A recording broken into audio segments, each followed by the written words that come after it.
ঘরে বউ বেড়ি না কাছে দেখি ঘর কি শান্তিতে খাওয়ান যা ওরে গ্যান্ডাটাও ওই গ্যান্ডাটারও দেই না একটু যোগা বাজারে দাম সাথে গেলে নি আবার এই বুড়া বয়সে যদি আমি আজকালের সংসারের দায়িত্ব নেন লাগে হইল মিয়া রে আদেই যোগা বাজারে যাবো ওই সাদা তো কেউ না ওরে বাইশটারা নেও এ বাইশটা আমার গ্যান্ডারে দেখছি নি টুকা দাদা মিলিটে টুকা একটু আয় না দেখো তো বাবা তোমরা দেখছো কিনা আপনি একজন এলাকা চেয়ারম্যান, আপনার যদি এলাকা হাইটা হাইটা বিড়ি খায় মুরব্বীর সাথে বেদবি করে আপনার মান সম্মান থাকবো? তো বিড়ি না দেখছি এইটাও খাইতেছে।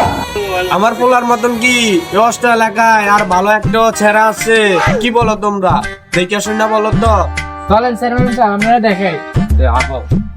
ওই দেখেন আপনার ছেলে কি করে এখানে। বাবা বাবা বাবা বাবা তুমি এইখানে দেখেন চেয়ারম্যান সাহেব আপনারা বলছেন শুধু বিড়ি খায়, আমরা দেখেন এখন আপনার পোলা গান খাইতেছে। তোর তো আমি এই শিক্ষা দিই নয় আরো মানুষের কাছে আমি তোর সুনাম করি মা দাঁড়ে খুব